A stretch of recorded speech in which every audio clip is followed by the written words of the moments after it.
cowok miskin boleh nikah, Mas? Cowok mental miskin nggak boleh nikah. Tapi kalau saat ini kondisinya miskin, boleh. Pernikahan itu kayak traveling, yang perlu dilurusin adalah tujuannya dulu. Masalah nanti orangnya, itu bisa gampang nyarinya. Kayak perusahaan, visinya mau kemana, arahnya mau kemana, tinggal nyari orangnya yang cocok sama visi kita, bukan nyari orangnya dulu gitu. Aku mungkin akan menawarkan satu keyword, satu quality yang tadi dimention sama Mas Rory, yaitu resourceful. Jadi bergerak tanpa harus nunggu keadaan. Inisiatif. Terus bisa ngelihat peluang, berani ngambil resiko, bertanggung jawab sama resiko yang diambil. Ya nggak nunggu modal dari papa mama dulu gitu. Yasser Fadli Tanjung adalah co-founder ranum.co.id dan penulis buku Find Your Soul, Find Your Mate.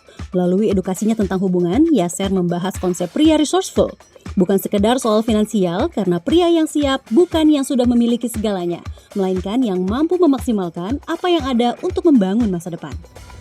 Karena faktanya di biro jodohku 70% klien kita tuh cewek-cewek sukses, perempuan-perempuan yang udah umur 35 sampai 50 itu yang udah mandiri lah, udah siap matang secara finansial dan emosional. Tapi pas kita tanya, susah loh sekarang nyari yang gajinya setara sama kamu. Jawabannya apa kebanyakan?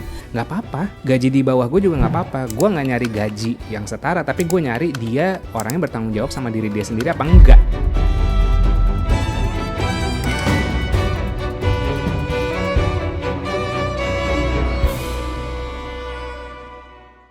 Guys, kalau lo suka banget channel Room for Improvement, ada cara yang gampang banget untuk support terus channel ini, yakni dengan subscribe. Karena dengan lo subscribe, lo berarti ngebantu channel ini terus produktif, terus useful, dan juga bantu kehidupan banyak orang dengan konten-konten yang inspiratif. So please hit that subscribe button. Thank you. Guys, episode kali ini berangkat dari banyak banget pertanyaan di kepala gue soal apa sih sebenarnya definisi dari cowok yang resourceful. Dan apa yang membuat seseorang atau seorang cowok itu husband material. Tapi di sisi lain, apa yang bikin seseorang cowok itu mokondo? Dan kenapa banyak perempuan yang jatuh nafsu kepada para mokondo ini gitu. Dan apa sebenarnya yang membuat banyak laki-laki ngerasa minder ketika bertemu dengan calon istri atau calon pasangan yang lebih sukses, penghasilan lebih tinggi daripada laki-laki itu. Kita akan ngebahas soal gimana cara ngebentuk diri kita menjadi pria atau orang yang resourceful dan berkelas dengan Yasser Fadli, co-founder dari Ranum, biro jodoh berbasis kecerdasan emosional. Dan kalau lo familiar dengan Coach Anes, Mas Yasser ini adalah suaminya. Yang di episode sebelumnya gue udah wawancara Coach Anes, dia yang presentasi ke calon mertuanya, orang tua Coach Anes, agar pernikahan mereka direstui oleh orang tua dari Coach Anes. Mas Yasser, apa kabar lo? Baik. Introduction gue bener nggak? Benar banget. Sebagai mokondo expert saya di sini. Sebagai mokondo expert. Kita ngomongin mokondo tadi kan. Yes. Oke, nanti kita akan bahas spesifik soal mokondo, by the way. Tapi gue pengen tanya lo dulu. Ini ada data menarik banget ya, teman-teman dan juga Mas Yasser, bahwa di tahun 2025 ada lebih dari 438.000 perceraian di Indonesia. Dan yang menarik, 75% gugatan cerai diajukan oleh pihak istri, alasan utamanya karena ekonomi. Beberapa waktu yang lalu juga ramai berita bahwa di Garut sama di beberapa daerah di Jawa Barat banyak istri juga yang mengajukan perceraian ke pengadilan agama karena faktor ekonomi. Dan mereka nggak expect bahwa suaminya ternyata semokondo itu begitu. Nah, kalau lo lihat dari fenomena ini, menurut lo sebenarnya apa yang sedang berubah?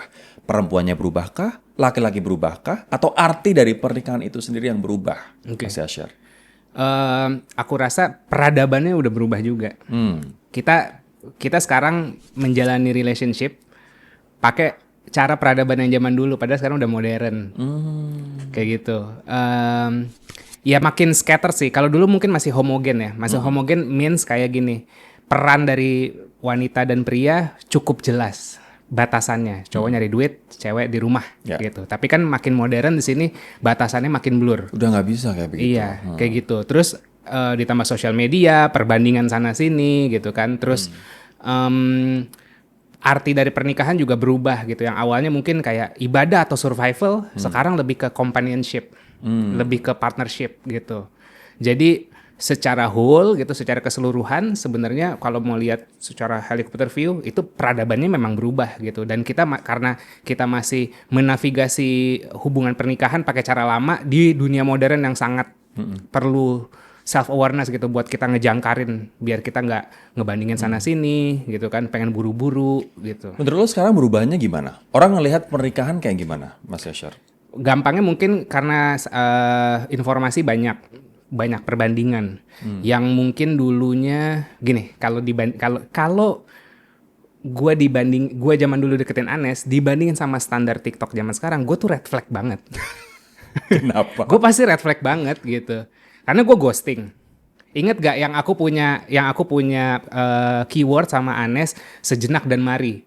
Jadi dulu pas aku aku introvert gitu. Jadi pas aku baru ngedate sama Anes orangnya ekstrovert, ngenalin aku ke teman-temannya dia. Terus tiba-tiba aku ngilang.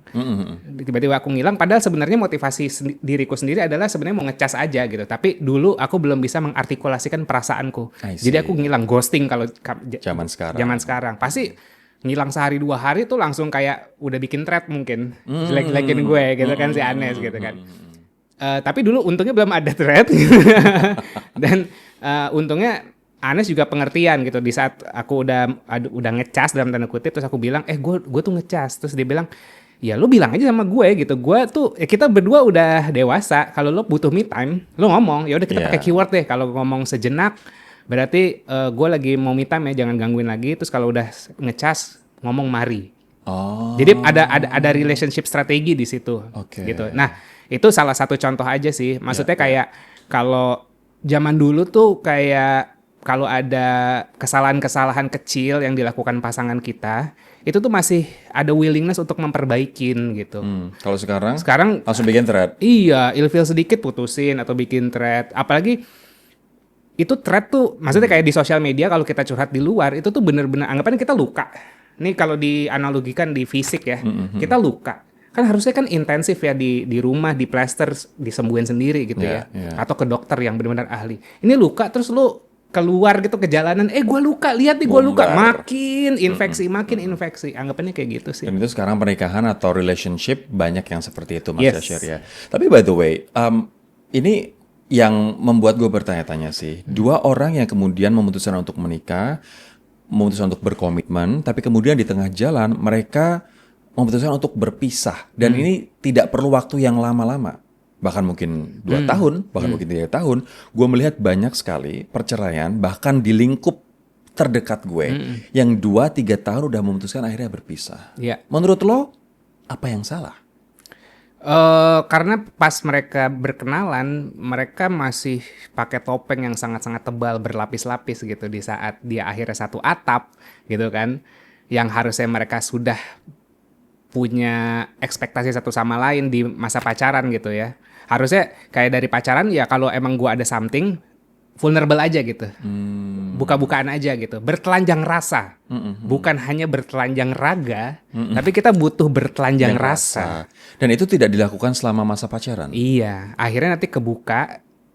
Either itu kebuka karena secara sadar, atau loh kok begini gitu kan. Jadi kayak beli kucing dalam karung kan gitu. Walaupun pacarannya udah bertahun-tahun, Mas, itu masih telanjang rasanya masih bisa disembunyikan. Aku rasa durasi pacaran nggak menentukan kualitas hubungan. Tapi kualitas hubungan tuh dilihat dari seberapa vulnerable, seberapa orang bisa connect, seberapa kita bisa bertelanjang rasa itu. Bertelanjang rasa kayak gimana sih gitu. Kita misalnya gini, gue sebel deh sama lo ngelakuin A, terus gue jadi ngerasa kayak gini.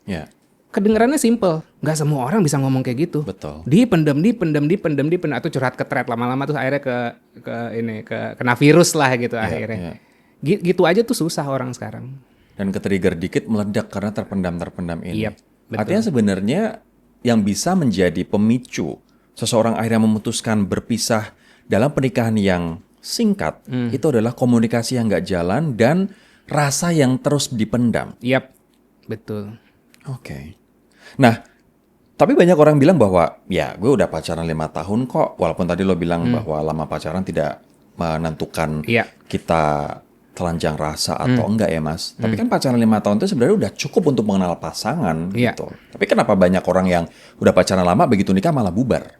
Gini, mungkin praktek dalam pacarannya perlu di-adjust gitu. Jadi di dalam sebuah pernikahan itu harus ada 2 relationship bersamaan. Romance and friendship.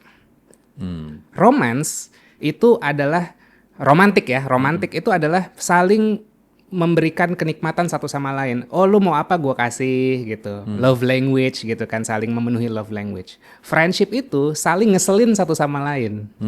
Ya kayak teman banget Kayak gitu. teman banget itu friendship gitu. Nah, friendship ini yang hilang di dalam sebuah pernikahan.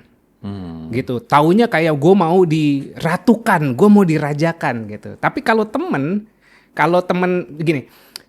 Nah, sorry aku agak loncat sedikit biar orang tahu kayak terus gimana untuk bisa berteman, gimana untuk menguatkan relasi pertemanan di dalam sebuah pernikahan.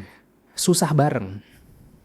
Harus pernah melalui kesusahan bareng dan bisa keluar dari kesusahan itu bersama-sama. Ingat gak kalau misalnya Mas Rory dulu ya zaman kita SMA dalam tanda kutip di pelonco. Aku nggak setuju sama pelonco, tapi ini jadi analogi aja ya. Atau waktu kita naik gunung, ada pepatah dulu kalau mau tahu siapa teman lo atau sifat seseorang, ajak dia traveling. Traveling itu kan sesuatu yang menantang, sesuatu yang uncertainty gitu kan. Ada banyak tantangan yang tidak kita kira kan, dan gimana kita bisa menavigasi tantangan itu. Terus pas pulang misalnya selama perjalanan bannya bocor gitu kan, terus tiba-tiba kita bisa overcome itu, bisa melalui itu bersama gitu. Pasti jadi cerita, jadi memori, dan pertemanannya menjadi kuat. Nah, selama orang pacaran sekarang pengennya tuh pacaran yang mini sweet doang. Kayak gitu. Jadi friendship-nya kurang terbentuk di situ menurutku. Setuju sih. Dan ngomong-ngomong soal menye-menye, akhirnya pacaran kita hanya pacaran yang manis-manis aja. Betul. Tapi kita tidak mentes diri kita dengan cobaan atau kesulitan. Iya. Gitu.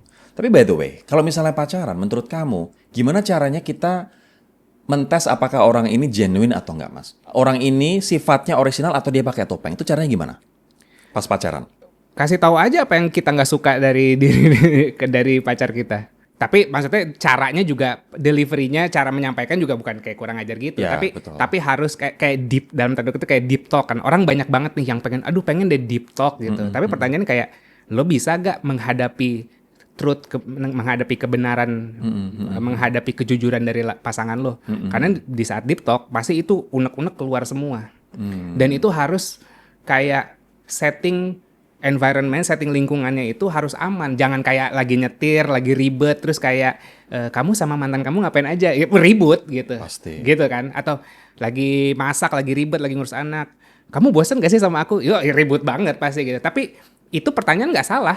Itu malah sering kita obrolin pas kita punya space yang aman. Jadi memang harus diniatin. Misalnya kayak, oke, setiap hari Minggu siapin 3 jam, 4 jam buat ngobrolin unek-unek. Kayak gitu. Itu kan akan mengundang masalah ya. Nggak usah nyari-nyari masalah keluar deh. Unek-unek aja coba keluarin, jadi masalah kok. Oke.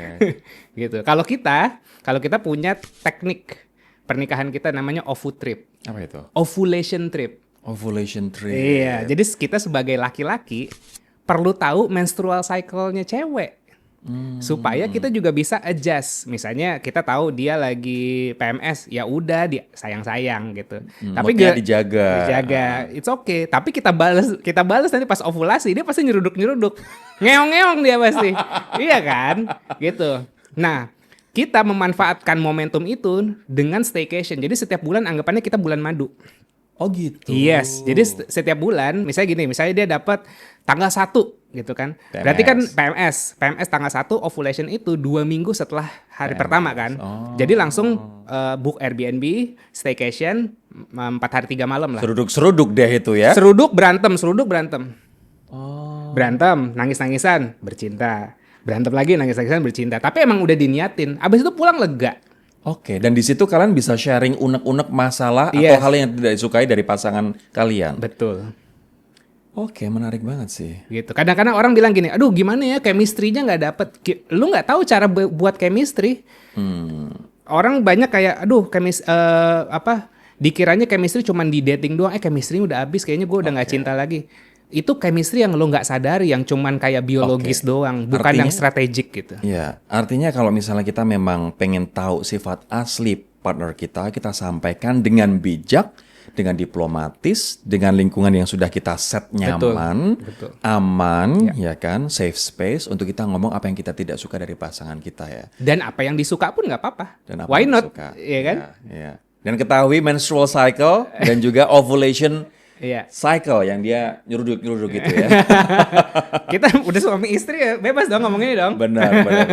Oke, tapi ngomong-ngomong soal tadi chemistry, bisa nggak sih chemistry itu jadi modal untuk pernikahan puluhan tahun, Mas? Atau chemistry hanya ada di masa-masa bulan madu aja, at least ya setahun 2 tahun pertama mungkin untuk pernikahan. Jadi modal mungkin enggak, tapi tetap dibutuhin. Gitu. Kalau lagi masa pacaran nggak bohong, kita makhluk biologis, chemistry juga pasti kita terpengaruh sama chemistry. Tapi dia bukan sesuatu yang sustain, bukan yang sesuatu yang bisa ya udah bakal bucin terus gitu. Itu perlu strategi kayak gitu. Anggapannya chemistry nih anggapannya ya. Kalau kita Mas Rory suka makanan apa? Yang paling soul food tasty? Sate Marangi. Sate Marangi. Oke. Setiap hari makan sate Marangi, lama-lama kan bosen juga. Bosen kan? Nah, itulah chemistry management yang aku bilang ovulation trip. Gitu. Mungkin di ovulation trip kita makan sate Marangi yang banyak. Wah, chemistry-nya buat sebulan, buat 2 minggu ke depan nih. Abis itu ya udah kayak biasa aja gitu. Kerja, menjalani rumah tangga seperti biasa gitu.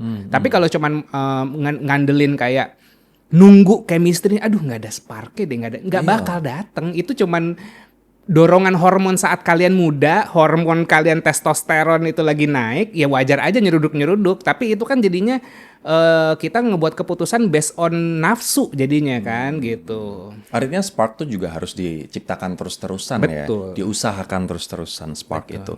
By the way, lebih banyak orang gagal nikah karena sebenarnya Mas, dia salah milih pasangan atau dirinya sendiri yang belum siap untuk berkomitmen? Sebenarnya dua-duanya masuk, tapi aku mencoba ambil yang lebih helikopter view, yaitu mungkin dia nggak tahu visi dari relationship-nya, visi dari pernikahannya itu sendiri. Gitu. Kadang-kadang kita terjebak sama orangnya yang kayak gimana. Aduh, gue mau cowok ABCDFG, cewek ABCDFG, dan tiap orang punya spesifikasi yang berbeda-beda. Bahkan di saat ini dia masuk kriteria kita, 1 bulan kemudian orang tuh bisa berubah, 1 tahun kemudian orang bisa berubah. Namun kalau misalnya kita melihat pernikahan itu kayak traveling, yang perlu dilurusin adalah tujuannya dulu. Masalah nanti orangnya itu bisa gampang nyarinya. Kayak perusahaan, visinya apa nih?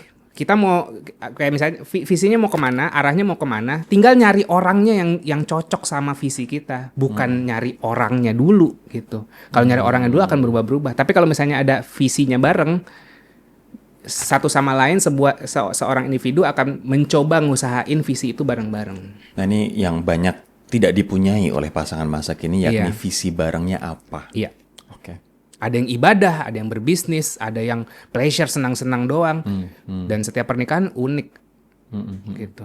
Mas Yaser, dari dulu kita sering dapat wejangan, khususnya teman-teman yang perempuan nih. Carilah pria yang mapan. Ada bibit, bebet, bobot. Nah, salah satu bobotnya itu ya kemapanan gitu. Menurut lo masih relevan nggak kita cari untuk teman-teman cewek calon suami yang sudah mapan? Nggak ada yang salah sama preferensi, dan itu wajar-wajar aja sebagai manusia untuk punya perasaan aman gitu kan. Mapan secara finansial, mapan pun sekarang definisinya beda-beda setiap orang. Ada yang kayak gue nyarinya yang penting yang gue duluin gitu ya, mungkin kecerdasan emosionalnya bagus gitu. Nanti kalau dia cerdas emosional, nyari duitnya bisa gampang gitu. Atau kayak gue nggak peduli, udah mau dingin kayak robot, yang penting gue diempanin, di provide, misalnya gitu. Ada juga kan preferensi gitu. Namun mungkin gini kali ya, untuk aku mencoba meluruskan untuk kita melihat kemapanan atau mungkin motivasi di balik itu.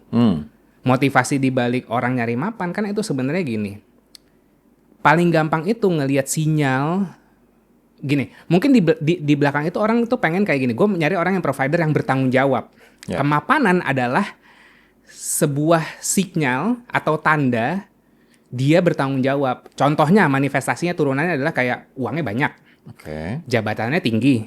Itu paling gampang. Tapi kan kalau dipikir-pikir belum tentu uangnya banyak dia provider, belum tentu dia jabatannya tinggi dia bertanggung jawab sama keluarga. Betul. Gitu kan? Bisa aja selingkuh, bisa Benar. aja meninggalkan keluarga. Betul. Karena makanya kayak itu paling gampang lah ngejudge orang dari materialnya, bahwa kalau duitnya banyak berarti dia orangnya responsibel, orangnya bertanggung jawab. Tapi sebenarnya nggak kayak gitu. Artinya kalau misalnya untuk cari pasangan yang mapan itu sebenarnya adalah syarat yang nggak tepat. Manusiawi, tapi mungkin cara kita melihatnya jangan terlalu cetek lah. Kita mesti tahu kemampuannya dia juga gitu. Aku mungkin akan menawarkan satu keyword, satu quality yang tadi dimention sama Mas Rory, yaitu resourceful. Gitu. Apa itu artinya resourceful?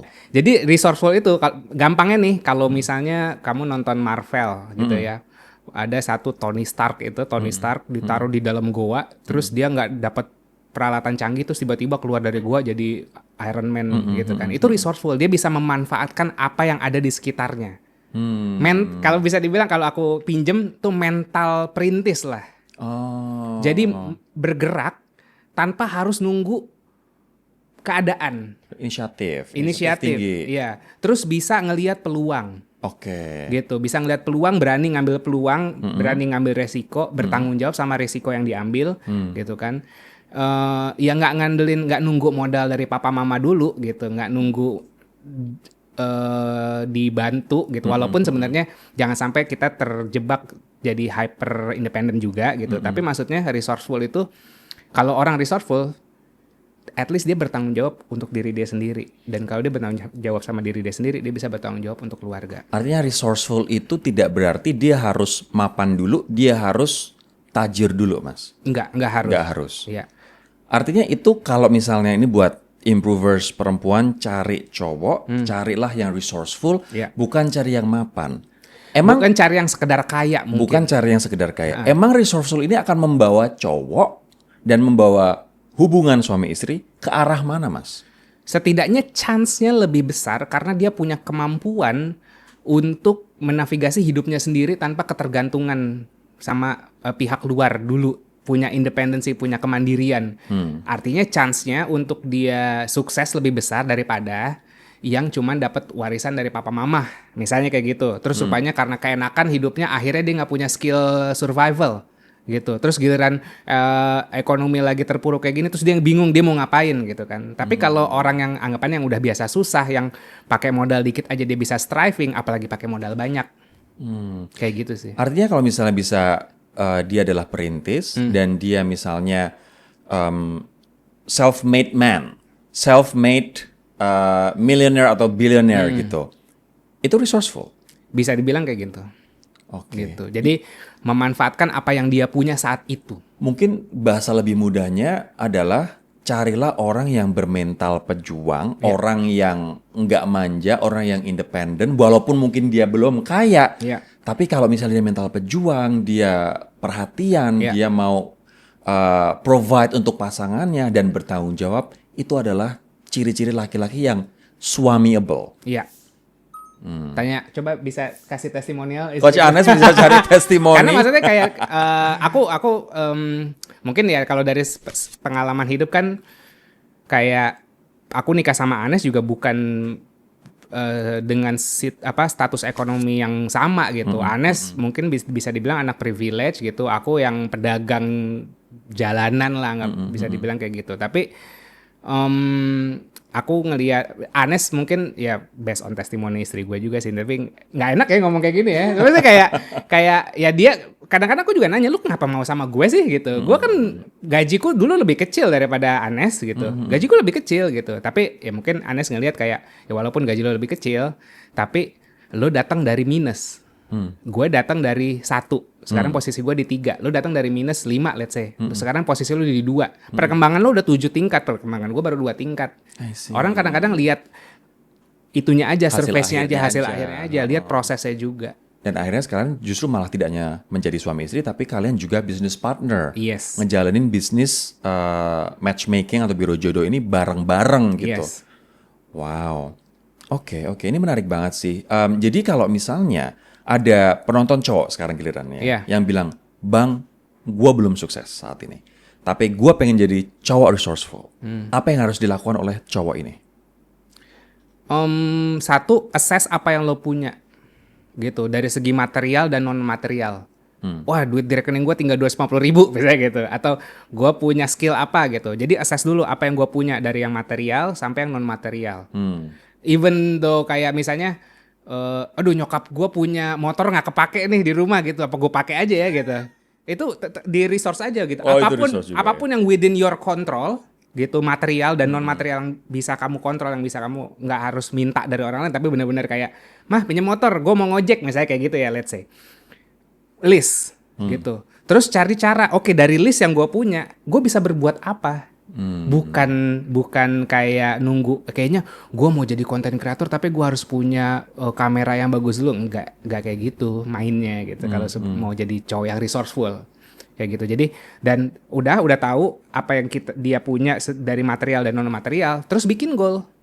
Goal gue bikin goal yang halu, anggapannya yang kayak wah ultimate goal, terus pecahin step by step kecil-kecil kayak anak tangga gitulah gitu. Yang realistis, nggak langsung kayak wah gue mau jadi kripto milioner dengan modal 1 juta rupiah invest di kripto, kan kayak itu halu banget gitu. Jadi emang bener bikin goal yang realistis sedikit demi sedikit.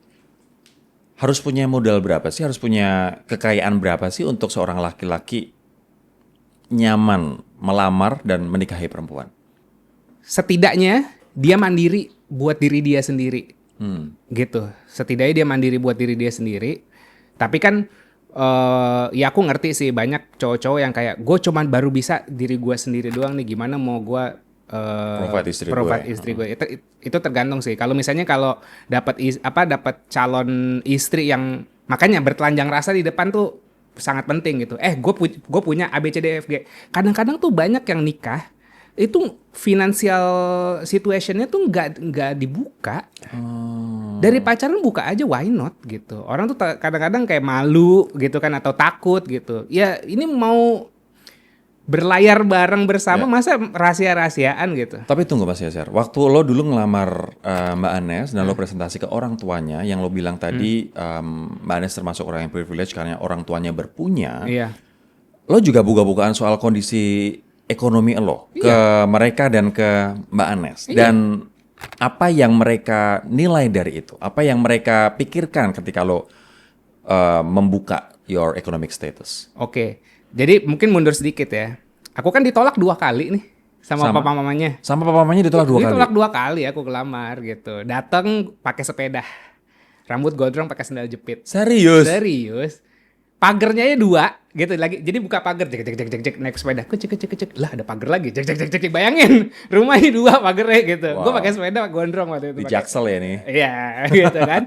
Terus ya udah, maksudnya nggak lama kenalan, terus pas kita, bahkan kalau pas kita dating ditanyain kamu naik apa, gitu. Kamu naik apa ke sini? Gojek. Kenapa gitu? Saya suka angin-anginan. Kamu jawab itu. Zaman dulu. Ini udah ada Gojek ya? Udah ada Gojek. Ada Gojek gitu. Terus saya suka angin-anginan gitu, enak kena angin gitu. Jadi di awal tuh memang harus di manage ekspektasinya bahwa lu bakal punya calon menantu Jagger nih. Gitu. Jadi yes kaget pasti pertama-tama, tapi kasih konsistensi bahwa misalnya gini, Bapak Ibu saya bisa beli mobil, tapi saya nggak mau punya mobil, ngapain mobil macet-macetan. Ada make sense-nya juga di situ gitu, kasih tahu gitu. Bukan berarti kayak gini, kalaupun ngirit, kalaupun Jagger gitu ya, urakan, tapi itu urakan yang pilihan dia gitu, bukan karena keterpaksaan. Betul, begitu. Walaupun ujung-ujungnya disuruh potong rambut sih gitu, potong rambut ya gitu. Oh iya siap-siap gitu. Tapi ini sorry, waktu ditolak mereka ngomong apa? Pacarannya dulu saya mau tahu bibit bebet bobot kamu. Ayahnya yang bilang kayak gitu. Terus kamu jawab apa? Oh oke, gitu kan. Terus yang kedua, gue ditinggal tidur. Waktu ngelamar yang kedua. Jadi dia kan papanya waktu itu umurnya udah 78 ya, 78 79 kayaknya. Jadi pas aku lagi ngomong, iya Pak, saya kerjanya gini, terus dia gini. Serius? Oke. Ya mungkin Bapak juga capek. Iya, makanya dari situ karena resourceful ya kalau kita ngomongin konteks resourceful. Oke. Kita ngelihat kita nggak bisa berkomunikasi secara verbal, terus dia kerjaannya kan udah tua nonton TV terus harus visual. Ya udah kita bisa presentasi biasa, presentasi ke klien, ke atasan. Ya udah pakai presentasi aja pakai visual. Gitu. Akhirnya ya udah presentasi lah gitu. Dan aku jelasin bibit-bibit bobot. Aku bilang kayak gini. Yes, aku memang nggak dari keluarga kaya, tapi aku punya kompetensi untuk jadi orang kaya. Kamu bilang gitu Iya. ke calon mertua kamu waktu itu? Aku punya kompetensi jadi orang kaya. Aku kasih lihat CV-ku, perkembangan aku dari sales mainan, aku jualan mainan dalam mall-mall, sampai akhirnya masuk ke salah satu perusahaan nomor 1 di dunia, itu ByteDance, parent company-nya TikTok. Aku kasih tahu, dulu aku kerjanya sales mainan, sekarang aku di ByteDance. Dulu saat itu ByteDance di atasnya SpaceX. SpaceX itu nomor 5. Aku bilang, ini nomor 5 Bapak Ibu, ini yang punya orang terkaya di dunia. Iya. Masih di bawah perusahaan saya. Apa respon mereka? Ya masih, gua nggak tahu sih dia ngerti apa enggak ya, tapi kayak pesannya adalah gini, nih orang have some balls, bukan yang kayak cuman urakan nggak ada isinya gitu. Jadi kasih tahu juga gitu, kasih tahu kualitas diri kita dengan ya cara yang baik sih gitu, bukan kayak cuman flexing kekayaan aja. 2 kali ditolak oleh calon mertua, 1 kalian pacaran dulu deh, yang kedua ditinggal tidur, kemudian yang ketiga apa yang terjadi Mas Yasser? Yang ketiga akhirnya kita jebak. Aku tahu papanya dia tuh doyan makan. Jadi Yasser mau traktir makan gitu. Terus ajak makan ke restoran indoor gitu. Terus kita sewa space. Terus abis makan biar nggak galak, kasih kenyang dulu dong gitu kan. Abis makan, wah makasih ya Sir gitu. Iya Pak, tapi aku mau kenalan lagi dong gitu.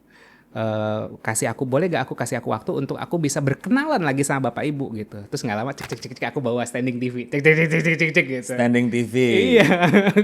Terus? Kalau lihat di video itu ada standing TV tuh. Ya udah aku jadi bibit bebet bobot itu aku coba translate jadi DNA.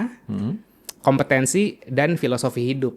Kan bibit ke seed ya, DNA, bebet tuh kompetensi, bobot tuh nilai-nilai hidup lo gitu. Ya udah aku kasih tahu gitu. Terus di belakang karena dia orangnya agamis gitu kan. Jadi aku konsul nih sama cerita dikit apa ya, personal story ya. Jadi aku konsul dikit sama temanku yang punya agamanya yang lebih bagus lah dari aku gitu. Seorang ustadz. Gue mau ngelamar anak orang nih, kasih gue 1 hadis yang pendukung dong gitu. Hadisnya adalah sebaik-baiknya pernikahan adalah yang paling mudah. Kalau Mas Rory lihat di video waktu aku presentasi viral itu aku lagi di TV-nya itu hadis. Jadi aku tutup presentasi ini pakai hadis. Sebaik-baiknya pernikahan adalah yang paling mudah, maka aku mohon Bapak Ibu jangan mempersulit pernikahan kita. Wow, itu dalam ilmu komunikasi you truly understand your audience ya Mas. Kayak gitu. Dan begitu kamu keluarkan hadis itu, apa respon mereka? Bapaknya kayak, oke. Terus gimana kamu ngasih makan anak saya ujung-ujungnya gitu. Kamu jawab apa? Gini, Bapak kalau untuk ngasih makan doang, kalau untuk nyari, ini waktu itu memang, ini kan private conversation ya, tidak bermaksud untuk merendahkan profesi lain pun. Tapi aku ngomong kayak gini, aku jujur-jujuran aja. Pak, kalau mau nyari makan, nyari uang, tukang becak pun nyari uang. Tapi levelku bukan nyari uang, levelku berkarya. Gitu. Aku bilang kayak gitu. Terus gak lama mamanya nangis. Shock. Nangisnya kenapa? Overwhelmed aja with emotion mungkin. Karena mungkin di satu ruangan itu semuanya pada setuju dan dia masih bingung. Jadi dia kayak agak tertekan. Karena H-1 kita menikah masih ditanyain Anes, lu nikahin Yasser tuh karena apa? Masih belum serak. Iya. Dan baru di tahun ini 2026 di awal tahun mungkin berapa bulan yang lalu ibu akhirnya ngomong, Anes, ibu gue merinding. Anes, ibu akhirnya tahu kenapa kamu nikahin Yasser. Kayak gitu. Apa jawaban ibu? Kenapa? dia nggak ngomong kenapanya, tapi Yes. Anes ibu akhirnya tahu kenapa gitu. Mungkin karena ngeliat anaknya happy kali, ngeliat anaknya striving gitu, nggak jadi tambah susah gitu. Kayak gitu sih. Wow. Artinya being resourceful itu Mas Yashar, bawaan atau bisa dilatih? Harus dilatih. Ngerantau itu penting banget untuk cowok, harus ngerantau. Kalau dia dari luar Jakarta misalnya yang ngerantau, mungkin kalau di Jakarta kalau udah susah ngerantau misalnya ke Bali, ke Surabaya, cobain cemplungin diri kita ke sesuatu yang uncertainty Ya. gitu. Untuk kita bisa ngelihat peluang gitu. Lah masih muda, masih umur 20 sampai 30 tahun lu masih kuat badannya, tidur di dalam tanda kutip ya ini bahasa kita kos-kosan. Aku dulu tidur di kalau di kampus tuh ada UKMBN gitu kan. Aku tidur di studio, aku tidur di bawah panggung kayak gitu-gitu. Masih kuat lah, jangan takut anak muda gitu untuk bersusah-susah gitu. Tapi kan bersusah-susah itu jangan langsung mikirin hasilnya apa, tapi pikirinnya kayak apa yang membuat gua jadi lebih kuat menghadapi hidup gitu. Menarik. Dan akhirnya ibu menyampaikan itu, ibu mertua menyampaikan itu, Iya. ya kamu akhirnya merasa, tuh kan bener kan gue membuktikan itu nggak sih? Ada Pengennya sih ego gitu. yang itu nggak sih muncul? Aku nggak udah ngelepasin itu sih, ngelepasin untuk kayak untuk dari awal kenalan juga aku nggak berusaha untuk flexing my material kan. Nah ini sekarang berarti saran kamu untuk laki-laki di luar sana yang merasa rendah diri ketika pengen ngelamar perempuan yang secara sosioekonomi di atas dia dan kepentok dengan orang tua si perempuan yang killer, Iya. yang pengen bibit bebet bobotnya, which is normal sebenarnya. Lo pengen bilang apa ke laki-laki itu, Mas? Oke, satu, assess dulu diri lo. Diri lo itu, let's say lo merasa lo sukses, suksesnya itu karena papa mama gitu, atau lo sukses itu dari tangan lo sendiri. Lo lihat dulu kualitas diri lo gitu. Jadi lihat kualitas diri, bukan lihat dari apa yang udah lo hasilin. Karena percuma lo ngasilin miliar-miliar kalau masih insecure, tetap aja insecure. Betul. Gitu. Dan Jadi sama halnya dengan walaupun lo sekarang mungkin belum bisa mencapai miliar-miliar, tapi lo ada bakat dan potensi ke sana, itu adalah nilai diri lo. betul itu dulu. Kalau misalnya lo yakin kayak gue punya quality dan capability gitu, walaupun gue belum punya resource gitu. Dulu tuh mungkin belok sedikit ya. Dulu tuh KUA akta nikah itu yang satu warnanya hijau, yang satu warnanya coklat. Filosofinya adalah coklat itu cangkul, hijau itu sawah, yang cowok dapat cangkul. Terus cewek itu sawah. Terus ada hadisnya, garaplah istrimu. Kayak gitulah, kayak garaplah istri. Terus awal-awal kayak apa sih maksudnya? Gue bilang gue cangkul istri gue cangkul, pasti gue cangkul. Off trip gue juga nyangkul istri gue kan. Tapi rupanya istri tuh kayak bisa dibilang kalau kita bisa garap resource gitu kan. Lu sebagai petani nih, lu harus bisa menggarap sebuah resource gitu. Jadi istri juga bisa dilihat sebagai resource, bukan dari material doang, tapi lebih dari presence-nya dia, support-nya dia gitu. Terus dua, lihat gini, kalau anak orang kaya itu, yang kaya bapak ibunya bukan dirinya. True. Iya kan? Aku bilang ke Anes, yang kaya itu mah bapak lu gitu. Kita tetep peers gitu. Umur mirip-mirip, jenjang karir mirip-mirip gitu. Jadi lihatnya ya udah jangan mak bapaknya, nanti bapaknya itu lawannya berdua. Jangan kita maju sendiri ngelawan calon dan ngelawan dua orang tuanya, jangan gitu. Tapi Kita sama calon maju berdua. oh, Gitu loh. Oke. Jadi kamu dan calon menghadapi mak bapak dia, Iya. quote-unquote menghadapi ini ya. Iya. Oke. Kan kebanyakan kayak ya udah, misalnya yang ceweknya nih, ini bukan stereotip tapi kebanyakan. Ya udah coba minta restu tuh sama mama bapak dilepas gitu kan. Sementara bapak ibunya nggak ngelihat anaknya ini juga berusaha kan. Oke. Jadi janjian dulu sama calonnya. Ayo lu mau nikah, ayo kita mau nikah, ayo maju bareng berdua. Waktu itu Mbak Anes, istri lo, berjuang bareng nggak sama lo? Banget. Apa yang dia lakukan? Di H-1 Presentasi. aku presentasi, dia presentasi sama mak bapaknya di Apa yang dia rumah. presentasiin? Perkembangan Anes selama pacaran sama Yaser. Wow. turun 10 kilo. Dia ajak naik gunung waktu itu aku ajak ke Gunung Batur. Seumur-umur dia nggak pernah naik gunung. Oke. Dikasih tahu nih aku akhirnya bisa lo naik gunung sampai puncak gunung gitu. Terus? Banyak lah, terus dia kurusan apa segala macam. Jadi kelihatan slip gaji aku. Jadi nggak cuma nampilin perkembangan dia, tapi nampilin perkembangan aku saat sama Anes. Slip gajinya. Slip gaji aku. Ditunjukin sama Anes ke orang tuanya. Iya. Wow. Perkembangan slip gajinya Aser selama pacaran sama Anes. Wow. Jadi nunjukin bahwa kita tuh pacaran memang saling mendukung satu sama lain, mendukung pertumbuhan satu sama lain, bukan bucin-bucinan doang. I see. Gitu. Ini Yaser waktu masih jomblo, gajinya segini. Pas pacaran sama gua, gajinya naik. Kayak gitu. Ternyata aku membawa keberuntungan buat Iya. dia. Membawa hoki buat dia. Iya, Ya? kayak gitu. Makanya di video yang itu juga, ya di video yang viral itu juga, Anes juga maju ngomong. Anes juga maju ngomong gitu, nge-support aku gitu. Jadi Wow. itu harus satu tim dulu sama calonnya maju ke mama papanya gitu. Dan mindsetnya adalah wajar kok orang tua pengen dapat yang mantu yang terbaik Of kok. course. Tapi Mas Yasyar, pertanyaanku adalah apakah cowok yang resourceful itu jaminan bahwa pernikahannya akan selalu berhasil? Jaminan dia nggak mau kondo. At least itu ya. Iya, gitu.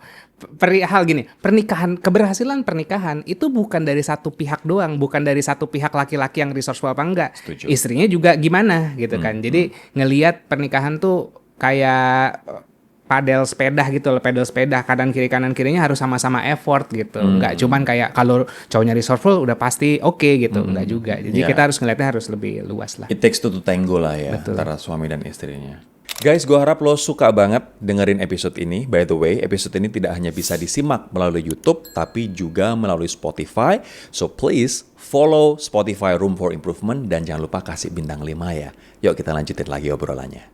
Mas Yasyar, sekarang banyak banget cowok yang takut mendekati cewek yang lebih sukses, karirnya lebih bagus, atau penghasilannya lebih tinggi. Sebenarnya apa yang mereka takutkan? Apakah mereka takut memang benar-benar pada pihak ceweknya, atau mereka takut pada egonya yang nanti akan dikorbankan? Iya, aku lebih ke dia sebenarnya yang insecure. Kita nggak bisa nyalahin eksternal kalau ceweknya lebih tinggi gitu kan. Jadi gue sebenarnya kitanya yang insecure sih gitu. Karena faktanya di biro jodohku 70% klien kita tuh cewek-cewek sukses, perempuan-perempuan yang udah umur 35 sampai 50 itu yang udah mandiri lah, bahkan berlebih-lebih gitu dan udah siap matang secara finansial dan emosional.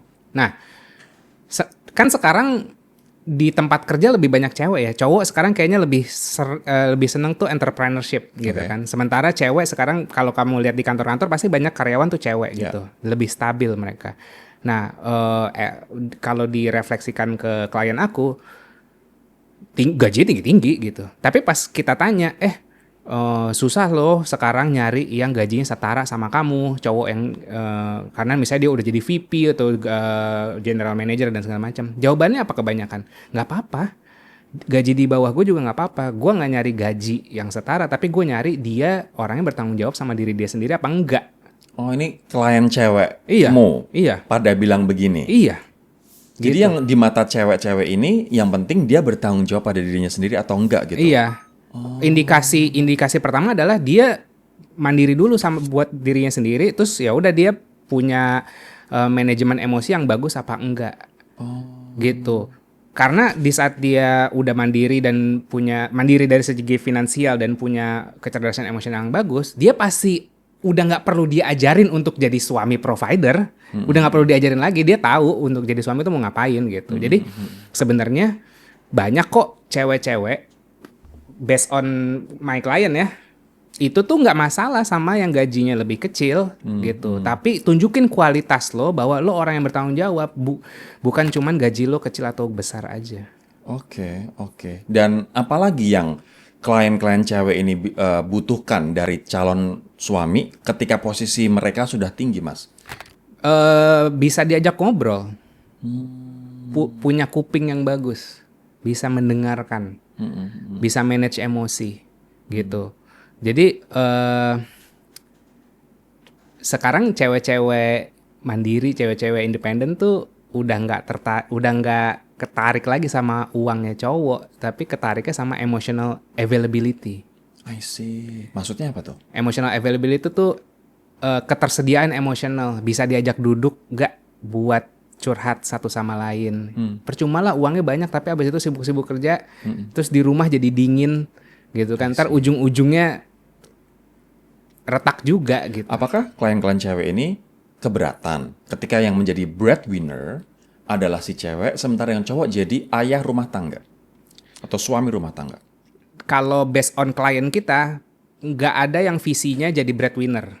Walaupun gajinya dia lebih tinggi atau cowoknya lebih rendah, tapi tetap untuk rumah tangga itu partnership. I see. Gitu. Mereka sekarang lebih suka partnership. Mereka nggak mau diatur.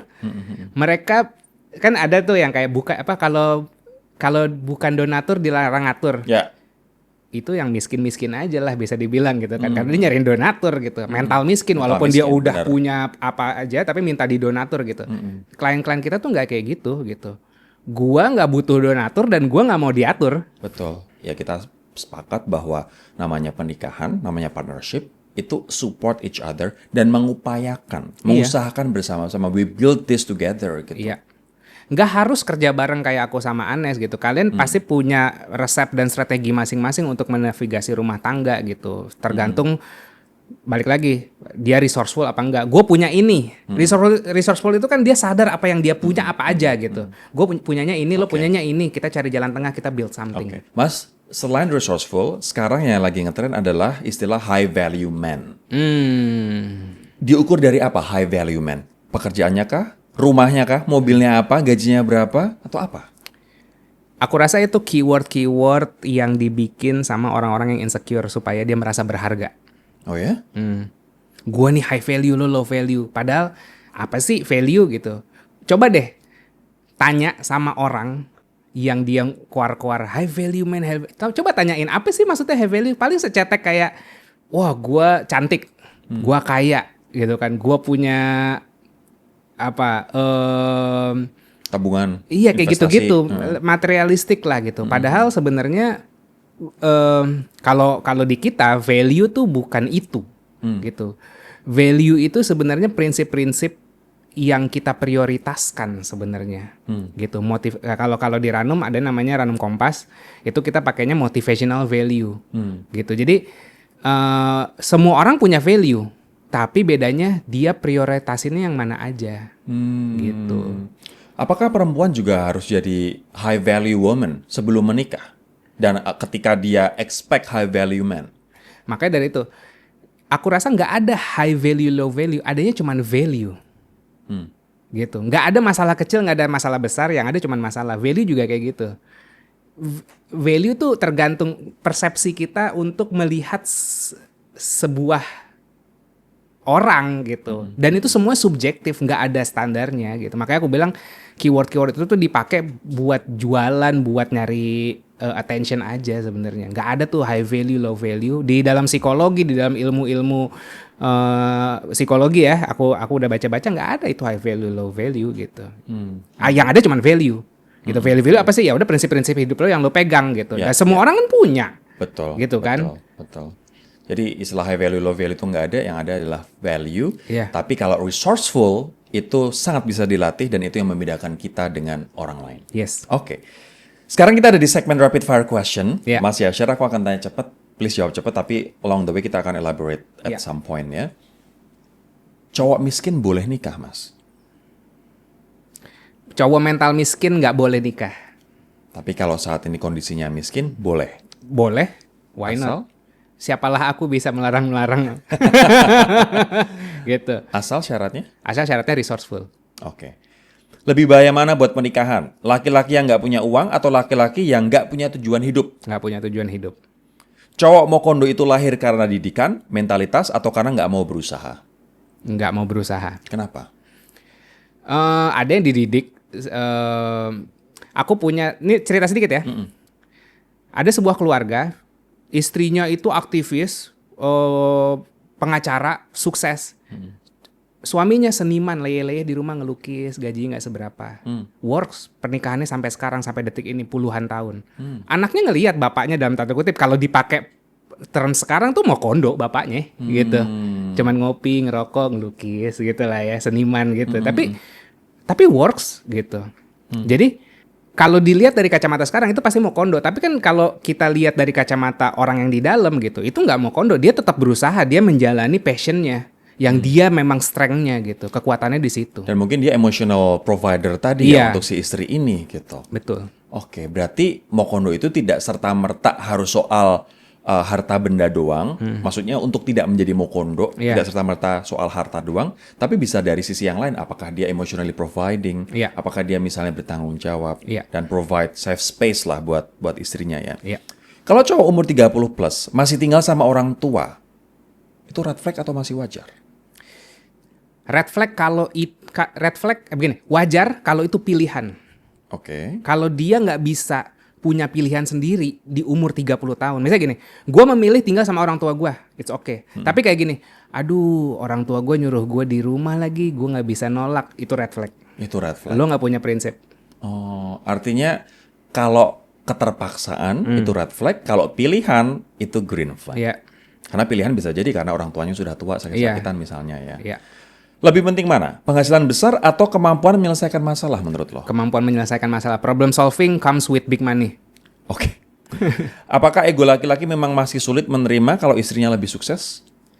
Mungkin di DNA kita memang di DNA-nya laki-laki ini memang mesti merasa useful, bisa berguna gitu. Di saat dia mungkin kalau istrinya mungkin lebih sukses terus akhirnya dia nggak bisa ngapa-ngapain, mungkin itu akan jadi menggerogoti dia dari dalam sih. Dan DNA cowok adalah dia harus merasa superior sih sebenarnya ya. Iya, Dan ketika dia tidak seberdaya yang seharusnya atau yang ada di pikiran dia, itu egonya kesentuh banget sih, kesenggol banget. Apa satu skill yang menurut lo wajib dimiliki semua laki-laki sebelum nikah, Mas? Kecerdasan emosional. Kecerdasan emosional. Contohnya gimana untuk kecerdasan emosional dalam konteks ini? Bisa duduk dan ngobrolin bareng perasaan masing-masing tanpa harus ribut. Bisa ngedengerin ocehannya istri berjam-jam tapi nggak ke-trigger dan bisa mengartikulasikan pikirannya tanpa harus menyakiti. Kadang-kadang pikiran kita tuh tajam banget kan. Kalau cowok logik tuh A, B, C, D, F, G gini aja gitu. Akhirnya suka menyakiti itu. Tapi gimana kita bisa menghaluskan itu? Itu pakai kecerdasan emosional. Wow. Menarik. Media sosial bikin orang gampang membandingkan pasangan. Apakah medsos jadi faktor penyebab hubungan suami istri rapuh? Yes, salah satunya. Oke. Kalau cowok bilang, yang penting aku sayang kamu, tapi kerja nggak serius, belajarnya juga nggak mau, berkembang juga nggak. Ini red flag atau nggak, Mas? Red flag. Alright. Sekarang kita ada di segmen terakhir ini, gue pengen lo kasih kesimpulan. Kalau ada improvers yang lagi nyiapin pernikahan, lo mau kasih pesan apa buat mereka? Buat yang pria dan buat yang wanita. Anggap pernikahan ini kayak bisnis. Mungkin terdengar kasar ya, gitu. Tapi bayangin ini kayak bangun bisnis pernikahan itu. Kalian mau bangun startup dengan mental perintis kalian berdua, gitu. Kalian punya kemampuan apa yang kalian punya kemampuan apa, punya resource apa, yang cowok, yang cewek juga gitu. Terus digabungin, terus lihat purpose-nya kemana, jalannya mau kemana, terus gimana bikin perjalanan itu menyenangkan. Nggak sekedar kayak oke kita mau sukses cuan-cuan, tapi perjalanan tuh kayak wah berantem mulu kan nggak enak juga ya. Gimana setidaknya walaupun ada konflik, tapi konflik yang memang dipilih untuk jadi pelajaran kayak gitu. Jadi assess dirinya masing-masing. Dan ini berlaku untuk cowok dan berlaku untuk cewek. Yes. So marriage atau relationship is all about companionship dan partnership. Yes. Mas Yashar, thank you banget buat waktunya ya. Dengan senang hati. Ini thank you banget, ini inspiring banget dan insightful banget gimana cara menjadi cowok resourceful dari perspektif atau POV cowok. So I'll see you in the next video. Bye-bye.